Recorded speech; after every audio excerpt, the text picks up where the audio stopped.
Baka masama ako sa vlog ah. Hindi. So, open na natin yung isa natin. Oh, na-check mo naman po, no? So, search mo na yung unit natin.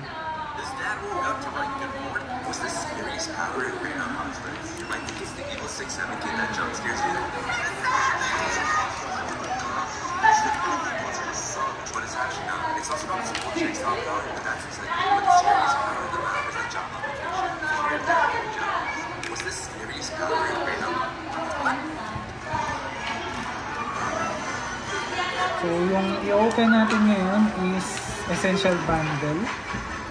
Meron tayong mga different types of bundle for Insta X5, Standard Bundle, Motorcycle Bundle, Essential Bundle, and Starter Bundle.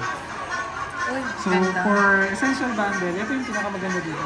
So, compared to other bundles natin, meron na tayong carry case na tinatawag. Then, nakapaloob na po dito almost lahat ng mga kailangan natin. Then, check natin yung carry case natin. So, for carry case, nandito na naka-indicate yung unit natin, yung charging hub, then yung lens guard po natin, tapos yung lens cap natin. So, sa carry case pa lang protected na siya. Extra battery. Pero pwede siya i-charge ng pareho sabay? Isa lang po. Isa lang ba? Paano dyan i-charge dito? Dito. Ano to? Tapos ito rin, tig-isa ko. Pwede naman sabay, kaya lang yung extra battery naman. Paisa-isa lang din yung gamit. Pwede sabay siya mag-charge? Apo, pwede na. Tapos, dito naman ma'am, kung makikita natin, i-open ko yung extra battery. Then, yung isa naman nating battery, nakalagay po dun sa may unit natin. Then, next naman po yung manual natin. For manual, ito po yung content natin.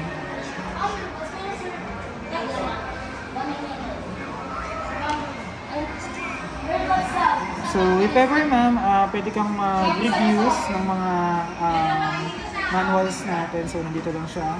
Stickers for Insta and other manuals po na pwede mong pag-aaralan. Pero most likely, mag-aaral ka ng usage natin is tingin ko online na lang. YouTube, gano'n. Kasi mas knowledgeable na rin yung mga user ngayon. And syempre, hindi mawawala yung selfie stick natin. So 114 cm selfie stick. Ayan siya naman. Ito kahaba.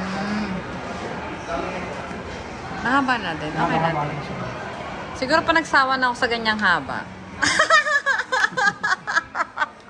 Papalitan ko na siya. Hindi ma'am, meron naman tayong sumunod na dito, 2 meters. Yun yung may tripod? Hindi ma'am. Wala pa. Meron tayong 114 cm din with tripod. Same lang din ang haba. Yun nga lang, mas makapal yung dito naman kasi pwede mong gamitin as tripod. So, try natin yung unit ma'am. Kailangan mo nang i-open yung application mo. Pwede ka pa ba? Or gusto mo sa akin mo? Hindi, pwede naman. Sige. Para hindi mo makancel yung ano mo. So, yung app ko is pwede siya sa lahat ng device. Devices na. Okay. Pwede Sige. Sa ngayon ma'am, kung ako yung ko-connect ma'am, ako yung mag-activate ng unit mo. So, kung hindi naman na tayo magkasama, pwede naman na yung activation mo yung connect sa kanya. Hindi mamaya na lang, ano na lang natin. Yes ma'am. So, sa ngayon ma'am, kapag ka mag-connect tayo ng application sa Insta natin, so manood kayo kasi may Insta din sila. So, training namin sila ma'am pala. Open lang natin ma'am yung Bluetooth natin. Tapos, open lang din natin yung location. Then, once okay na naka-open na siya, pwede natin i-connect yung unit natin. Pero, i-open pala po muna natin yung device natin mismo. Lens cap, tanggalin lang natin. So, for protection, pag ini-store natin, better din kapag may lens cap tayo. Battery ma'am. Ito siya. Maraming ko na muna yung memory card namin na habang kinukuha yung isa.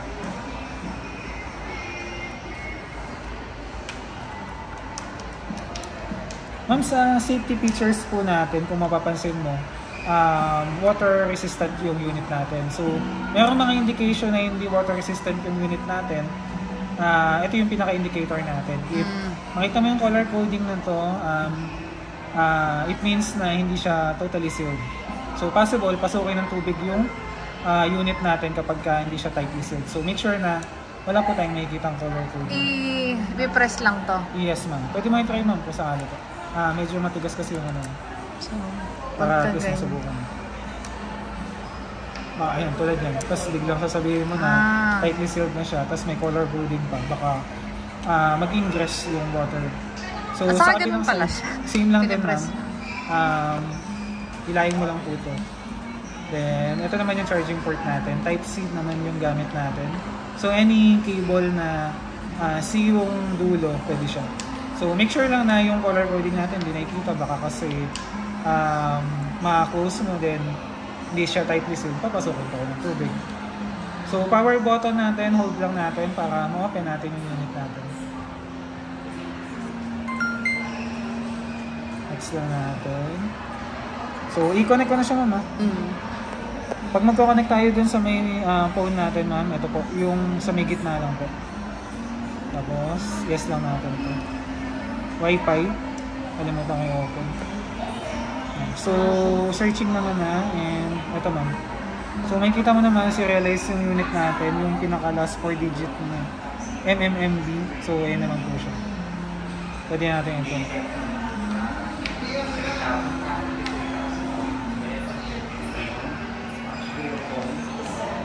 Ayan.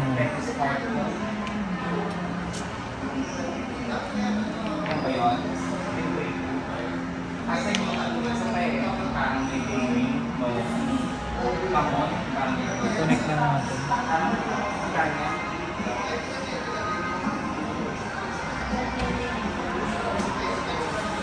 So may updates lang tayo, ma'am, kasi almost 2 months na rin na nakalipas. May mga bugs and mga create na rin sila sa system para maiwasan din yung mga problems.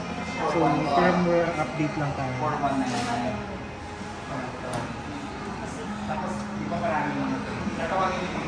Medyo matagal lang yun.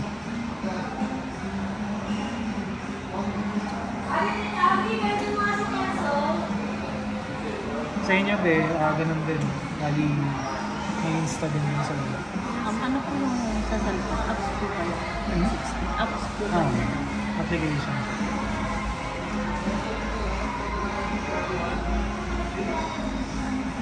Medyo matagal-tagal lang. Yan, may mga bumili din ko. Kahit hindi nyo kailangan. Oo. Ano na yun eh? For capturing yung mga moments. Oo. Makasama tayo Lalo sa... pag guides. Yeah. Ako kasi yun yung purpose ko kaya nag-purchase ako ng DJI. And so far, maganda naman kasi kahit paano nakaka-capture ko yung mga moments na sobrang stress na sa buhay, tapos papakalayo-layo mo na. At saka alam mo ka nung na-realize ko, kailangan may binibili ka talaga na yung feeling mo talaga hindi mo siya kayang bilhin. Tapos after nun, mag-start ka ng mag-push para kumita. Oo. Parang achievement mo na kasi. Oo. Hanggang sa palaki na ng palaki yung... Oo. Pero hindi ka na mag-stick sa gadget, iba na. Oo, parang hindi ka masyado mag-stick sa mga yung normal.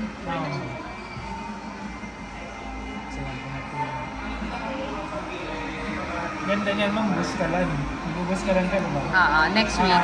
Capture mo lahat 360. Ganda pa naman din sa akin. Ang iniano ko lang, paano ko charge? Hindi, yun nga. Ito lang. Meron kang extra ano. Doon ba sa mismong pag-i-stayan, nagbuskalan ka na ba? Yung ano? Nagbuskalan ka na? Ay, hindi pa, ma'am. Sa ngayon. Yung pag-i-stayan, yung mga pag-i-stayan ba, doon meron charging? Yes naman po. Tsaka kung mismo plaza din naman nila mo, may charging na rin. Anong plaza? Doon sa... Parang plaza ng Mga taga-Baguio, ay taga-ano kasi sila nun eh. Mga La Union, pero umakit sila ng Baguio. Kasi malapit. Tsaka free sa mga chargers. Malawak sila. Kasi marami tourist doon kaya. Marami kang pwedeng pag-chargean. Okay. Ma'am, bali activate na po natin yung unit natin since really purchase siya. Ito yung ano natin, katunayan na ano talaga siya. Hindi pa activated. Parang sa phone lang din.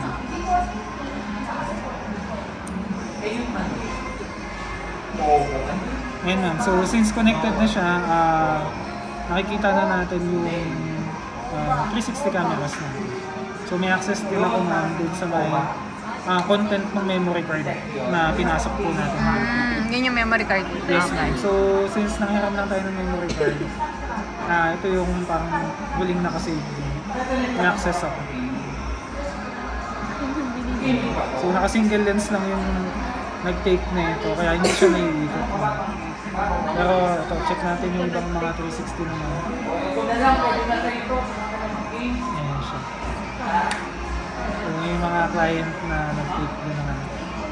Pictures din, videos naman ma'am. Kaya pwedeng i-landscape siya. Pwede kasi naman nga na. naka-ano siya, mag-automatic na siya. Ayan, so kami naman pala ito. May mga inquiry din tayo na 360. So pwede mo i-discard.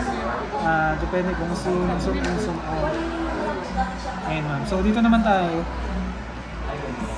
sa unit natin mismo.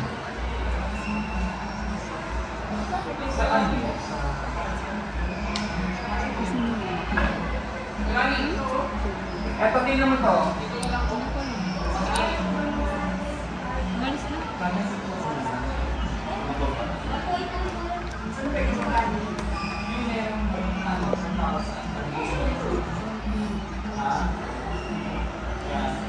Yun ma'am, bali ito na yung unit natin. So, operational na tayo. Yung ano ma'am, sticker ko na lang po magtanggal kung sakali na. So, meron tayong mga different options po to choose.